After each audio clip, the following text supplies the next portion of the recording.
So it was my birthday last week, and Wow. around my birthday, I'm sure it hasn't occurred to anybody else, but some bad things happen around my birthday all the time. Really? So it's like, so like the LA riots started around my birthday, and like Columbine was around my birthday. Are you serious? Yeah, Oh and I my think the God. Oklahoma City bombing was around, like all these bad stuff happened around my birthday.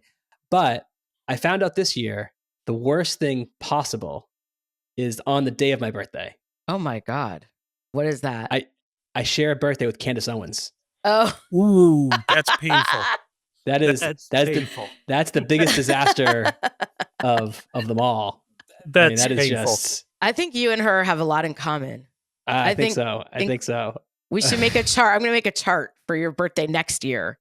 And it's going to have it's like going to be a Venn diagram of you and Candace Owens. Yes, there'll be a lot of commonality for sure. She lived in Rhode Island for a little while. Did she? Oh yeah.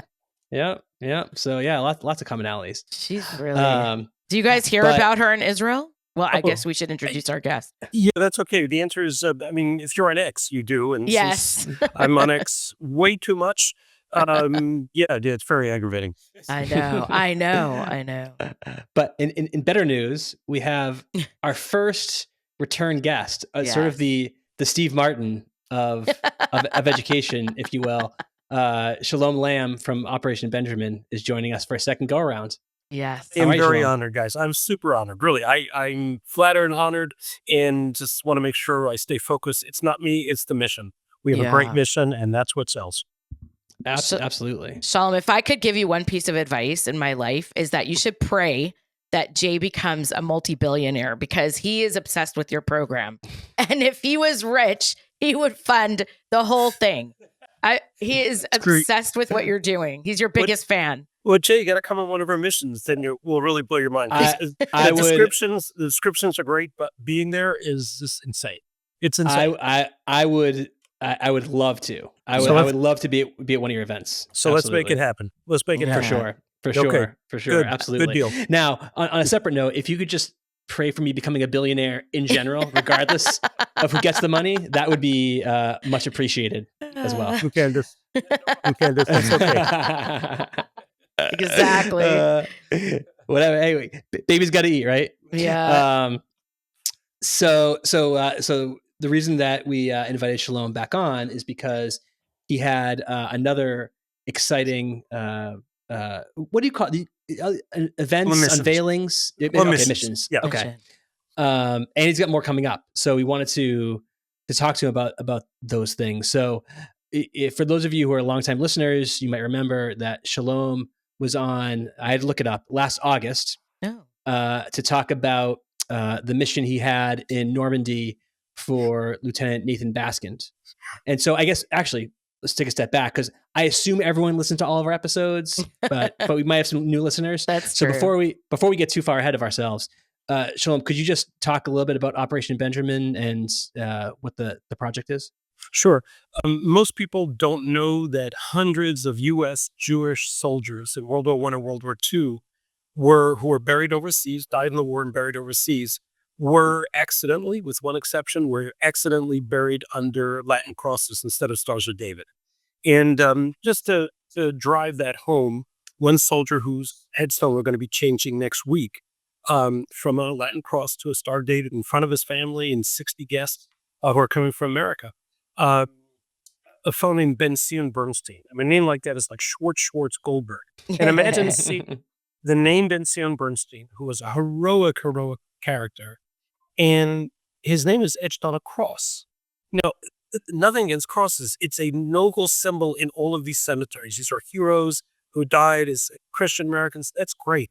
But knowing full well that he's a Jewish American, seeing that just tears your heart out. I mean, it just tears at your soul. We worked on Ben-Zion Bernstein for 8 years, actually 9 years now. Wow. And we're finally changing that this coming week. So it's really, really exciting. Family's going to be there. But anyway, back to Operation Benjamin. What we do is we travel the globe looking for these American soldiers. We work very, very closely with the U.S. government, with a federal agency called the American Battle Monuments Commission, the EBMC. And we've developed over the years a very, very strong relationship with them, with Arlington National Cemetery, with the DOD. And we work hand in hand with them to, and let me say something that's really exciting. They all champion this cause. They all want the true story to be told. Wow. And it's not like in the beginning it was difficult. We had to learn about each other. But today I can tell you this is a program that's thoroughly embraced by the U.S. government. We're proud to lead it. We can do it at a much lower cost than they ever could. But they are total supporters. Now, to change a headstone, they make it very, very, very difficult. They really do. But we applaud that because what we're doing is forever. What we're Right. doing is existential. It's real. It should be hard to do. And so we're not complaining about it. It just makes our lives difficult, but it's a difficulty that we champion. So that's kind of what we do at Operation Benjamin. The previous mission that we did with Lieutenant Baskin was unique in that we didn't just change a headstone. Nathan Baskin was missing in action for 79 years, and we Wow. found him. We found him in a German war cemetery in a mass grave. It was very unusual for us. And through that process, we not only became very, increasingly more involved with the American Battle Monuments Commission, but we had to deal with both French authorities and the German government. The German government in the guise of the German War Graves Commission, with whom we have forged an astounding relationship. Wow. And I will tell you, dealing with Germans from a guy, a proud Jewish Zionist family who had a lot of family involved and killed in the Holocaust, the whole Jewish story, the thought of being involved with the Germans to me was unusual to say the least. And I'm delighted to tell you we are dealing with people who I easily can say are Hasidei Umot HaOlam. They are some of the righteous people in the world. Extraordinary people. Maybe we'll talk about them a little bit. Yeah, that's incredible. Awesome. I want to Yeah, say, if- I want to just say one thing, Go ahead. Shalom. I told your story I was in Poland with my family. I've never been.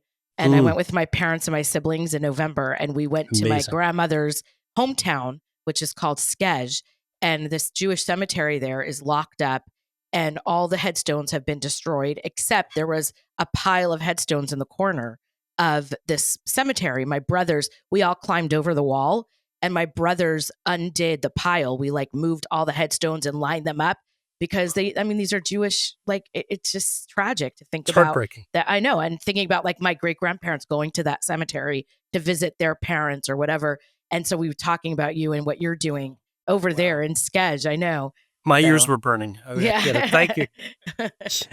Exactly. If anybody hasn't listened to the first episode where we talk about the Yeah. Nathan Baskin mission, it's Go back. it's worthy of a movie. Honestly, Mhm. it's an incredible story. So Yeah. here's the good Um, news. Here's the good news. A movie is being made about it and Oh. should be released about Rosh Hashanah time. Wow. Really Amazing. Oh, Yeah, Jay, you nailed it. Mazel tov. Yeah, you Mazel nailed it. tov. That's Yeah. that's great. That's Yeah, very cool. It was a movie worthy story, and a 2-time Academy Award winning director is putting it together. It's very Wow. exciting. Yeah. That's Really? amazing. Wow. Okay. That's awesome. That's awesome. We might maybe when it comes out, we'll have you and the director on to talk about it. I tell you, we could have the That'd be awesome. director and we could have Nathan Baskin's niece, Mm. Oh, Dr. that would be incredible. Dr. Samantha Baskin, and she's great. She's amazing. That's Awesome. Mhm. So to more recent events, you had another exciting mission, actually 2 missions simultaneously at Arlington National Cemetery, and this one got quite a bit of attention. Our resident favorite goy, Richie Torres, spoke, and you got a spot on CBS Evening News.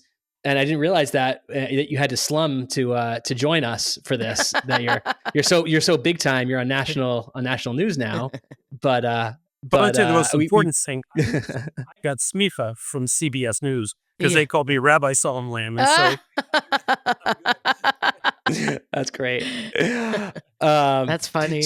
So these missions were for 2 World War I soldiers, David Mosher and Adolf Hanf. that's right. And so could you talk a little bit about them and the Sure. project and how Sure. it came about?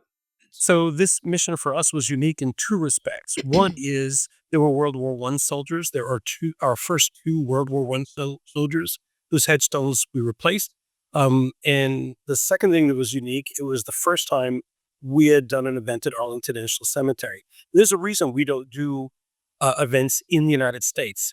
Think about it. In World War II, if a soldier was repatriated from Europe and brought to the United States, his family was there. So if there was a cross, you could be sure who would say something. It wouldn't happen. And so Right. we don't deal with domestic burials. We deal with burials overseas. Most families did not see those headstones. They lived their lives out, passed away, and never knew that their loved ones were buried under a cross. In World War I, it's a little bit different. If someone was buried at Arlington National Cemetery in a time when cars were not common, transportation was difficult. If you had a family that lived in, I don't know, say Tennessee or the West Coast, they weren't coming to a funeral at Arlington National Cemetery. They may never visit in their lives. And that's exactly what happened here. Wow. You had two soldiers, both died over 105 years ago. But that doesn't matter how long ago it is. It matters that these were Jews who fought for the good fight, fought for the United States, fought for democracy, and ended up for over 100 years. No one ever saying Kaddish for them at their graves. In the case of Adolf Hitler, probably nobody ever saying Kaddish for him at all. And we'll talk about that. We were able to prove conclusively from genealogical studies that they were Jewish. They lived as Jews, they died as Jews, and were supposed to be buried under Stars of David through administrative errors. Again, this is a time before computers. Both were buried under Latin crosses. In the case of David Moser, Private David Moser, just a fascinating story. We need to get the closest living relative to write the letter to the authorities requesting this change. We don't have standing. We write the letter, we do all the research, do the heavy lifting, but someone has to sign that letter, and it isn't us. So in this case, it was David Moser's niece. Now, listen to what I'm saying. Not his great niece, his niece. Wow. His How old? 102-year-old niece. Oh my Dr. I want God. to I want to talk about her too, because I was doing some research on her. She's a really interesting person unto She's herself. amazing. Oh She's my God. amazing. I'm going to tell you a funny story that I've never told before. I'm going to tell it to you just to give you a sense of who she is. So she is a very active, super intelligent, but with it, 102-year-old woman. And I kept writing emails to her when we were getting to know each other. And I wrote her a particularly complicated email, and she wrote back.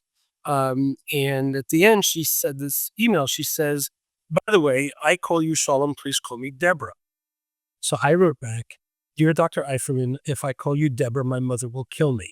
Yours sincerely, Shalom."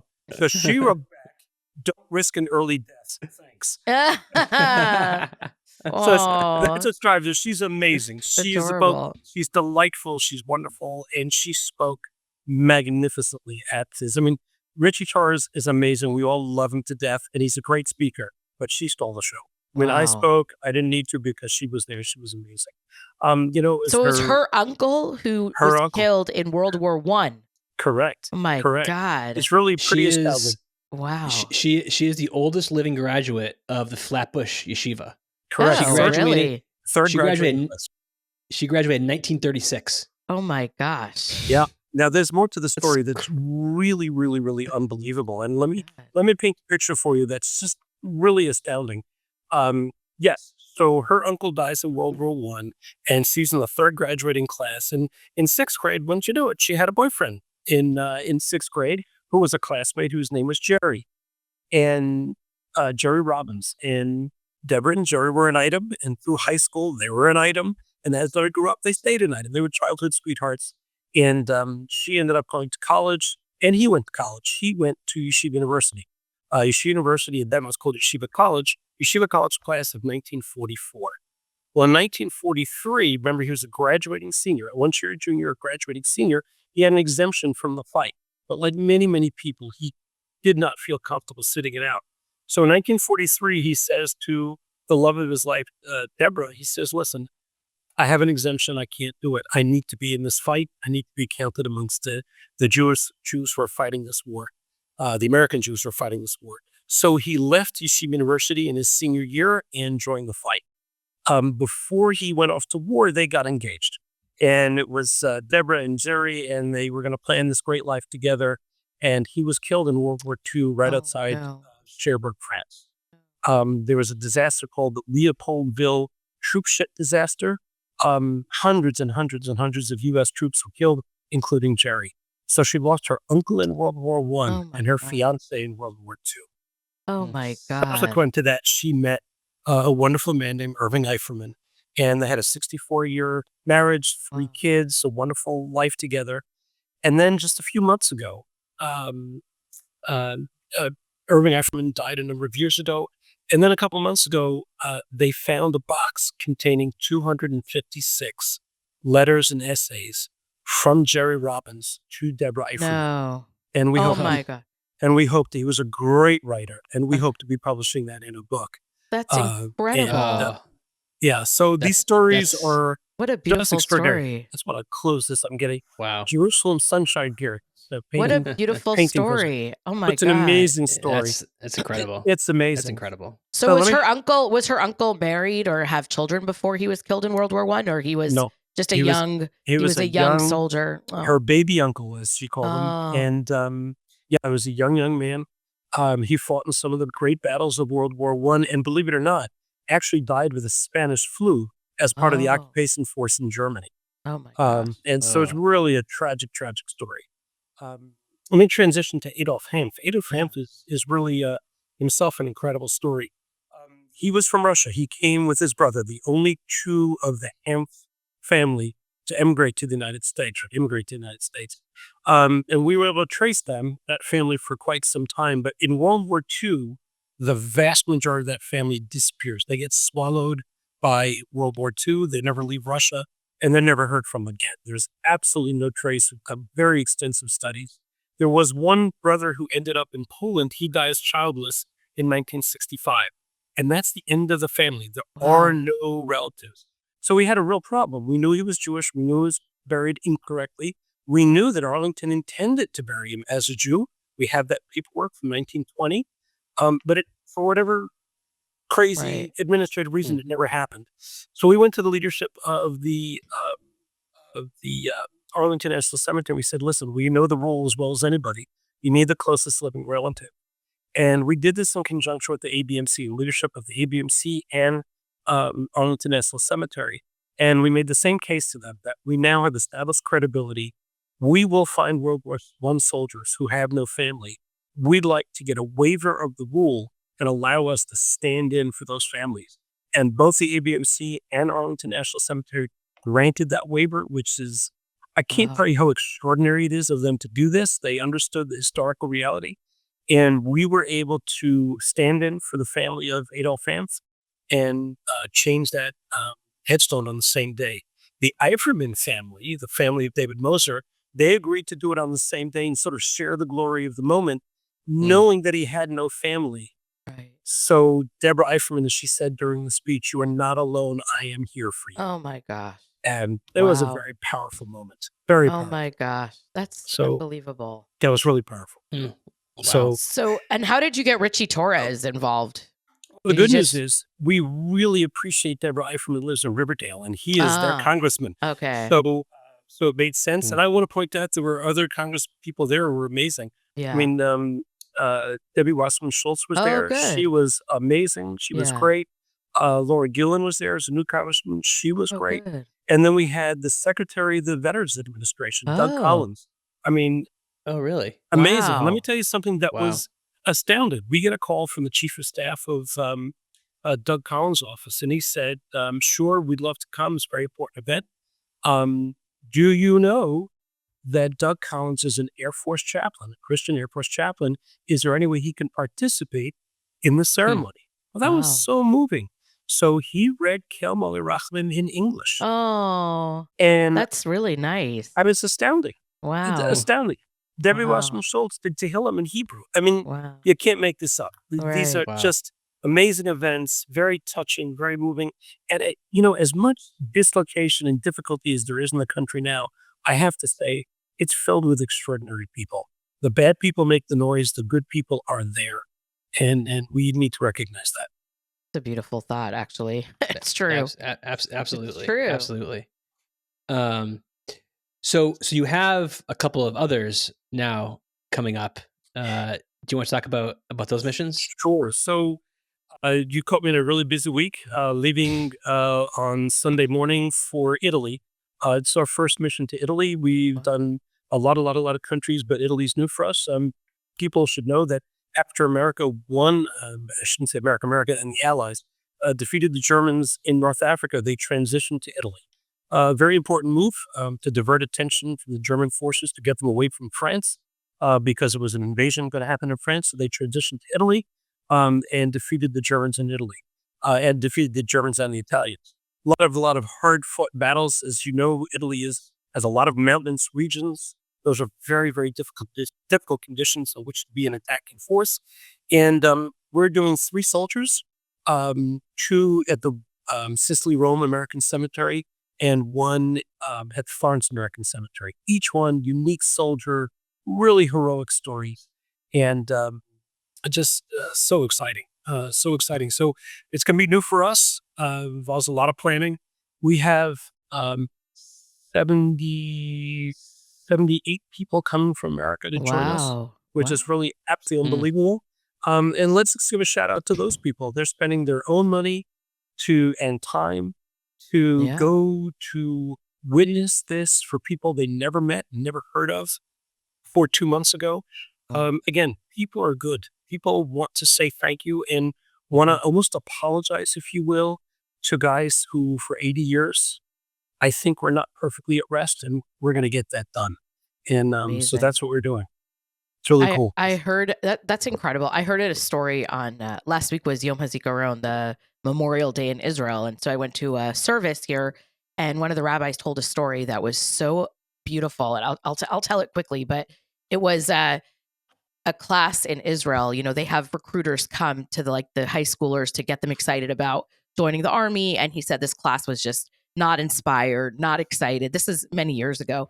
And he took them on a trip to Har Herzl, to Mount Herzl, where the soldiers are buried. And they were walking around and they were being, rowdy boys or whatever. And they found this grave that had no name on it. I don't know if you're familiar with the story, but there was a soldier buried there that no one knew his name. And the boys were asking this guy, what happened here? What's the story? And he told them that there was a guy a Holocaust survivor who made his way over to Palestine after World War II was over. And when the war broke out in 1948, he was the only survivor of his entire family. When the war broke out, he said, I want to fight. They handed him a gun and he joined, one of the units that was fighting in 1948. He was killed, unfortunately. Nobody knew who he was. He did not have an identity, right? And so they put him in a grave. And for years, there was just this empty, tombstone there. Anyway, the boys were so moved by this story that a year later, they called this guy and they said, we found his family. You have to come on. We're having a memorial on on Yom HaZikaron. The guy was shocked. The recruiter, he was like, what do you mean they found his family? He went to Har Herzl that day and the class was standing around the grave and they said, we're his family now.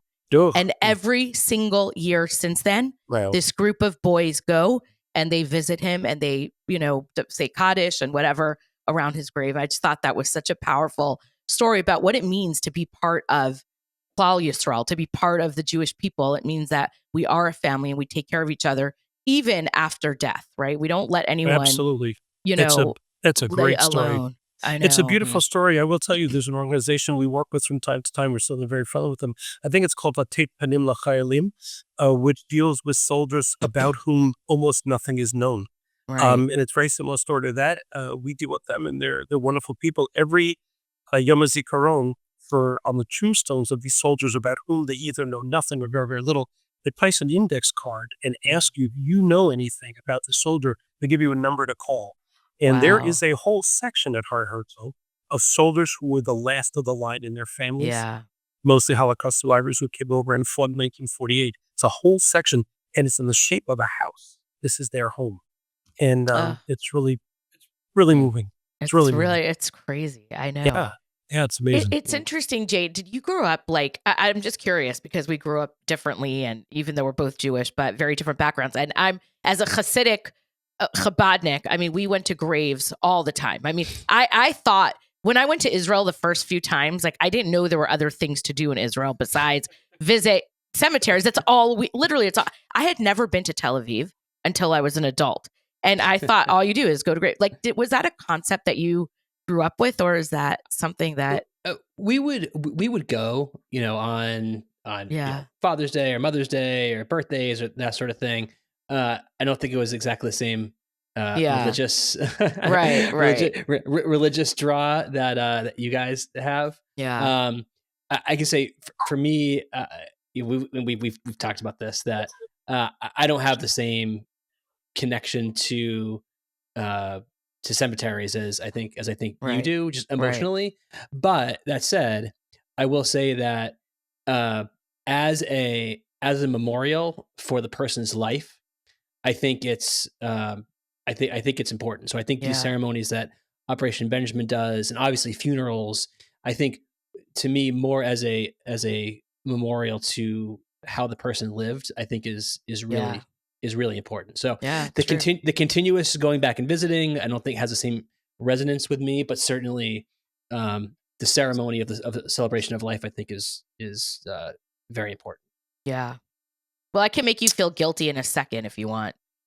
Do you want me to make you feel guilty? The way, sure. What we were taught.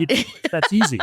The way we were taught about this is like, I feel bad to even say this to you because I don't want to ruin your life right now. But like the way we were taught is, imagine all of the dead people up in heaven. Okay. It's like at camp, and everybody's sitting around waiting for the letter from their parents or their siblings that come.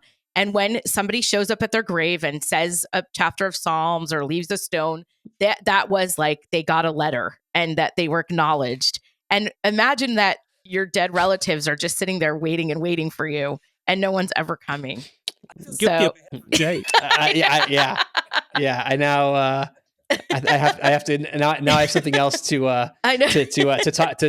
atone for on Yom Kippur. Yeah, great. My friend, repent. yeah.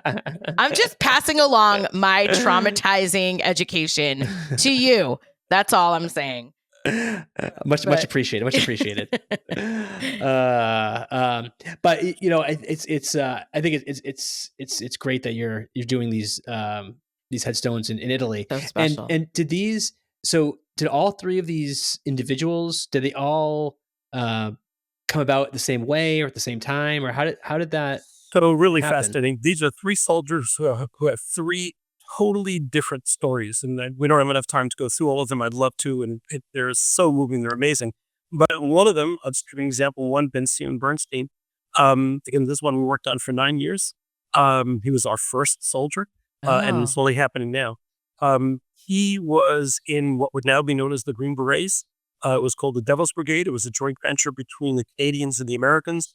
Super, super, super highly athletic mountain people, basically. Tremendous athletes. Their families did not know what unit they were in. They were told to tell the families they were paratroopers, which is dangerous enough, but it wasn't true. He was killed in an insane attack where there were 75% casualties. These are numbers that are just absolutely staggering. Just an amazing person. What's so cool about him? He was a tremendous Zionist. He made Aliyah in 1938, and then came back when America entered the war that he could be in the fight. Wow. And during this, was recruited for this extraordinary unit because he was so athletic, and he was killed as part of that amazing battle. So really an extraordinary character. This one is totally different. He's an aviator. He was a navigator of B-24 off the top of my head. A wild story. Over Foggia, Italy, there was a very important battle. Completed the battle run, and then right afterwards, German fighters attacked his aircraft. The captain of the ship was Austin. So it was known as the Austin crew. And he told everyone, bail ship, where the plane's on fire, it's going to go down. So everyone bails out. B-24 has a crew of 10. There were 2 Jewish crew members. Everyone bailed out. The 2 Jewish crew members, just by God's providential, I don't know what, chutes didn't open, and both died in that fall. Everyone else survived. Most escaped as POWs actually during the war, but these 2 guys, and by a crazy coincidence. This is certainly providential and was not done certainly on purpose by any human.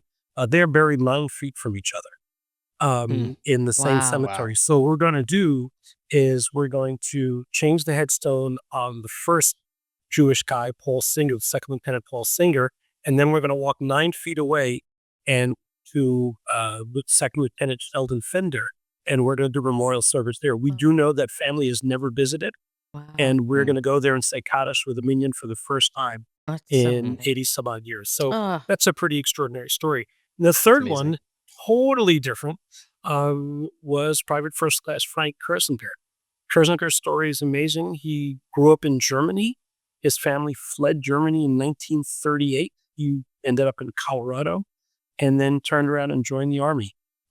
He was desperately afraid of being captured by the Germans because he knew that if he were a German national fighting the Germans, that would be a very, very bad day. So he kept his Jewishness on his dog tag a secret, although all of his unit friends knew he was Jewish. He had a particularly wonderful friend, a guy named Del Riley, who a Christian guy from Oregon. Go figure. This Jewish guy from Germany, Christian guy from Oregon. They became Wow. fast friends. In Kersinger, so that if he did get captured, essentially wouldn't be tortured. He became a medic. He didn't carry a gun. He became the company medic. On a very famous battle, right at the beginning of the battle, Del Riley gets injured, and he screams medic. And who comes? His very best friend. Well, Kersinger steps on a landmine, and he is Okay. killed instantly. Del Riley survives the war, and for his whole life, he asked the question, what if I had not called medic? He had survivor's guilt, tortured him for his whole life. He's got a wonderful family and great people, and that's the story of Frank Kersinger. So Wow. all the families are coming, and it should be an amazing event. And what can I say? Do you have numbers? Like how many Jewish, first of all, how many Jewish soldiers have fought? I mean, how many soldiers in World War II and World War I were Jewish, and how many were killed? Do we World War know? II, there were 550,000 Jewish soldiers, What? which is an astounding number. Most people are shocked by Wow. that. What? And how is that a- possible? and Really? a little, and a little over 11,000 were killed. You're kidding me. 2.71%. Right. 11,000 Jewish soldiers were killed in Yes, World War ma'am. II. Yes, ma'am. I am shocked right now. Yeah, Wow. it's a big number. I thought you were going to tell me Never like guessed. 250 were killed. No, it's a big Oh number. my gosh. 2.71% of all U.S. casualties were Jews. Wow. It's extraordinary. Yeah, Wow. yeah. And on the history of this too, I think a lot of people who don't know a lot about World War II and the limitation of your knowledge is sort of just D-Day and that sort of thing. Some of the most fierce fighting for the Americans in the entire war was in Italy. Yeah, Yeah. because of the mountains and because the Yeah. Germans were so entrenched on top of these mountains. So you have really extraordinary battles that are really shocking. And as you know, the landing at the beach in Anzio Beach, that was Anzio. like a practice run for D-Day, and it didn't go well. No. So there were so many decisions that were made that in retrospect either look obvious or sort of look so sure America can do it. These were terrifying times, certainly for the military planners. I want to tell you about the second event because it's so different and so unusual. So if we have a few extra minutes, Yeah, go ahead. let's do it. I want to change subjects, and we're going to go back to the story of Nathan Baskin, which is where we started describing this. So during that time, we needed to get permission to exhume a mass grave of German soldiers. 54, what were then supposed to be 54 German soldiers, turned out to be 53 German soldiers and one Jewish kid from Pittsburgh. But to get permission, we needed to deal with the German War Graves Commission. Sort of a very unknown, unusual idea for us to deal with them. And we got to meet the leadership of the German War Graves Commission, particularly the Secretary General, who's a German brigadier general named Brigadier General Dirk Bakken. I mean, right out of Central Casting. Just look at the name, right? Dirk. And it's just what you think, Dirk, Dirk. And he has his chief of operations, who is former major in the German paratroopers named Arne Schrader. I mean, again, Central Casting. The guy is, 7'7", no body fat. I mean, he's like a picture postcard of what you'd expect. Two of the most wonderful, extraordinary humanitarians you will ever meet. Originally, we did not get permission to exhume the grave, and over time, too long a story for now, we got permission, and they were very, very, very heroic about the assistance they granted us. Well, before we found Nathan Baskin, and in fact, after we got permission to do the exhumation, and before we actually did it, I get a call from Dirk Bakken. Then was General Bakken. We've now gotten to be very, very close friends, and it's now Dirk and Shalom. Then it was General Bakken. And he says to me, Shalom, I'm doing an inspection of a World War I German cemetery in France, of which there are dozens. Wow. And he said, now that I've been dealing with you, I'm looking down at a tombstone of Mayor Levi. He's buried under a cross. I never would have noticed this in 100 years. But now that we're dealing so much with each other, I'm sure Mayor Levy's Jewish. So I'm going to find out. I'm going to do the work, see if he's Jewish. But if he is, let's find his family and let's change this headstone. But if there's one, there have to be dozens. Why don't we start a joint venture? Let's call it Operation Levi, after Mayor Levi. And let's find these guys. Let's find their families. Let's tell them that we want to do the right thing. Let's get permission to change these headstones, and we'll do it. And like, boom, an idea is born. And this came from a German brigadier general, an amazing person.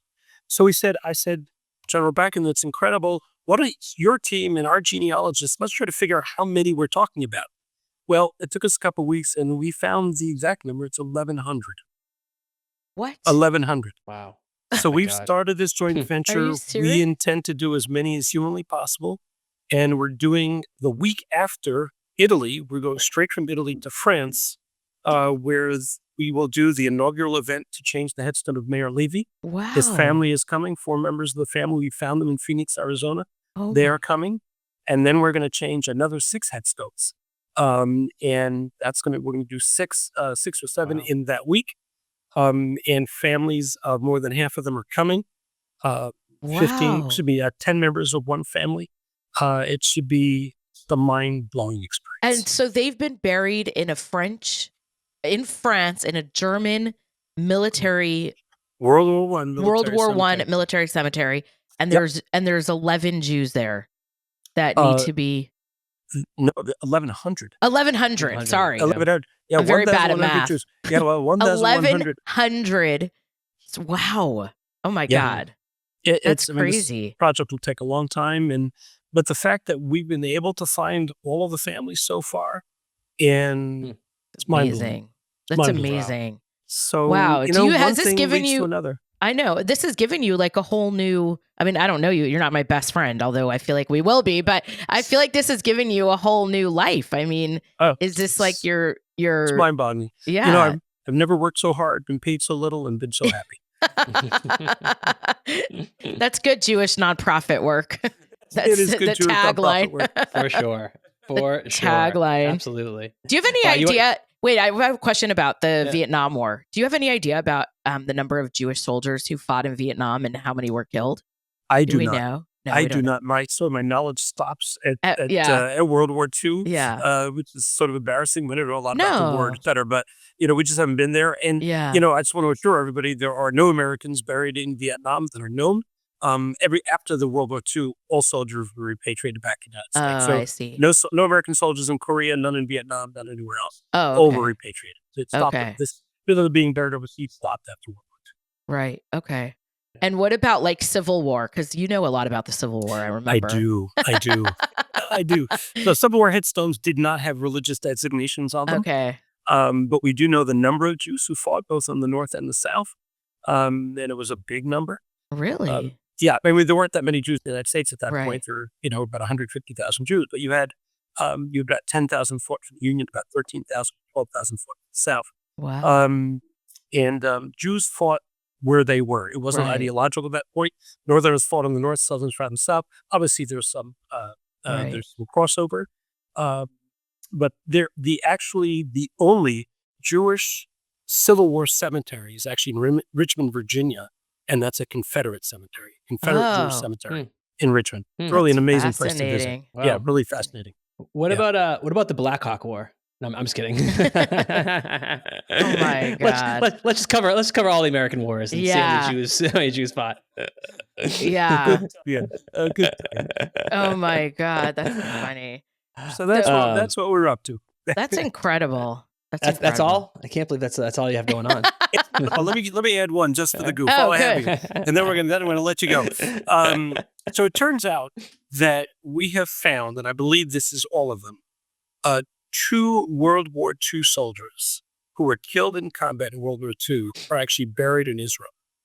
Wow. And which is extraordinary because Israel didn't exist then; it was Palestine, and America had no relations with Palestine at that point.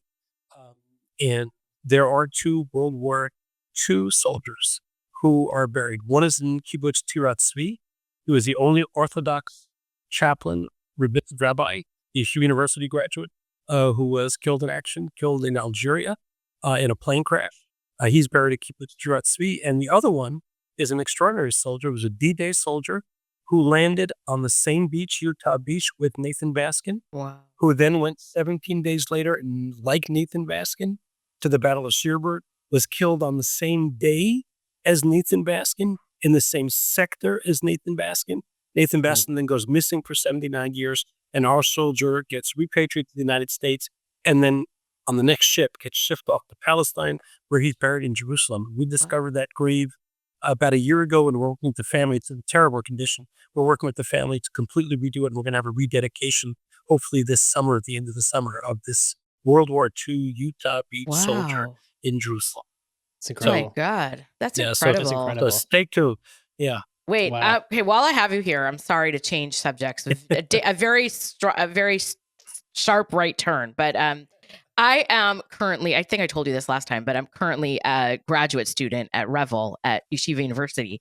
And Amazing. I'm taking a class right now, actually, with Professor Gerlach. I don't know if you know who he is, but he is teaching American Jewish history, religion. Fred and Jeff yeah, yeah. yeah. He's Gerlach. amazing. Yeah, Gerlach, he's sorry. great. He's Oh amazing. my God. Right. So your dad has come up quite a few times in the class, and I'm wondering if you could just share a little bit about your father and who he was. And So Jeff Gerlach knew my dad very, very well. yeah. My father admired him, and I'm sure he admired my dad.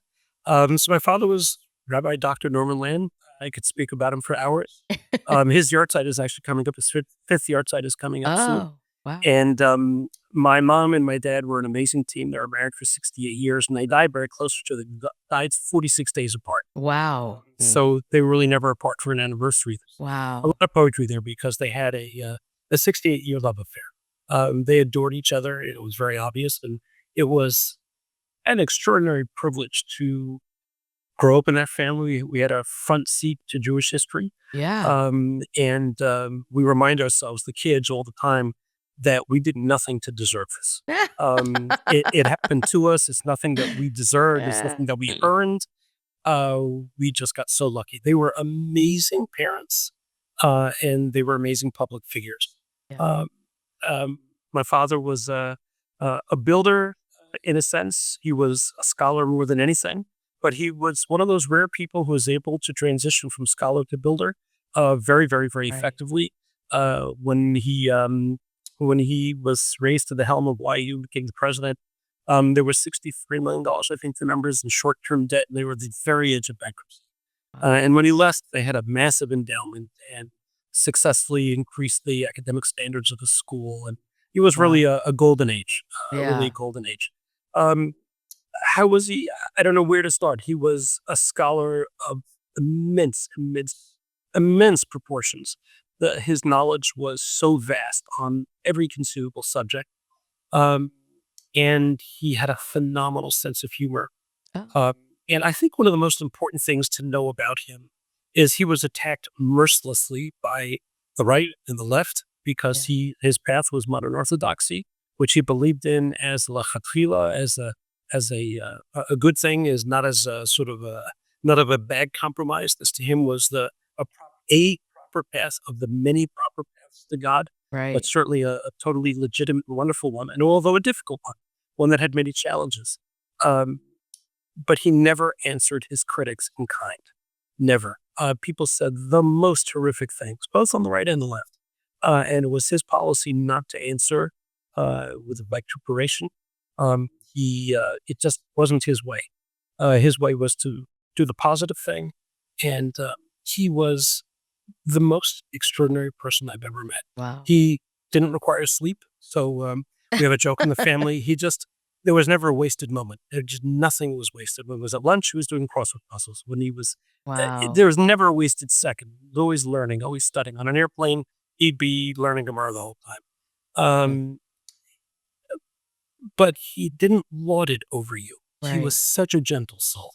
And so at our home, we had princes and paupers every Shabbos. We had people who were the captains of industry and the captains of intellect, and Jews who couldn't find themselves, who were essentially homeless. And they were there at the same meal, same time. Our Shabbos table was princely. It was extraordinary. It's great. It's great. So it's amazing. A privilege that we could never account for. It was amazing. I hope he's proud. I mean, because I did not grow up non-Orthodox, but I'm really appreciating my time at Yeshiva University because the amount of the people I'm in class with are just extraordinary. I mean, the amount of learning and scholarship that is going on there, and the thoughtfulness and the ideas, and I think a lot of it is to his credit. I mean, he's quoted all the time, and people mention, all the professors mention him, and it's just it's really, I think about it because like, what kind of mark do you leave on the world, And he definitely left a big mark, I think. That's beautiful.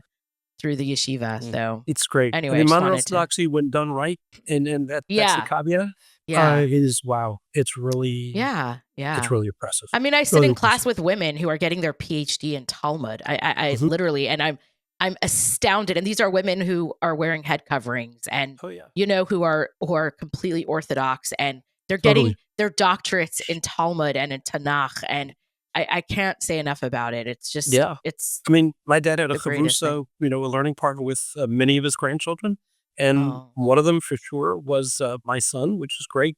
He became a rabbi. And another one was my niece, who was an extraordinary Talmud student and teaches Talmud, became a yoetz at Halacha. Right. And she's brilliant. And he loved learning with all of them. Made him very proud. Well, if any of you have kids in college, you should send them to YU and stop sending them to all these garbage universities that hate Jews. Don't let them get indoctrinated. Yeah, really. Yeah. I'm always amazed at people who, when someone attacks me, I have to attack back. I don't have that gene in me. But we were we recently did an interview with I don't know if you know Tanya White. No. She's a professor at Bar Ilan University and at Matan Women's Institute, and she's a scholar of Dr. Sachs, Rabbi Sachs, and we had that conversation with her about how he could keep his cool when he was being so viciously attacked by people. Yeah. And it's such an amazing and unique quality to be able to respond with grace when you're being met with such animosity. So, well, it's funny you mentioned Matan. We live. I'm looking out my window. I'm looking at Matan. We live, I don't know, about a 5-minute walk right across the park. Oh, that's so funny. Oh, that's so funny. Yeah, my wife goes all the time.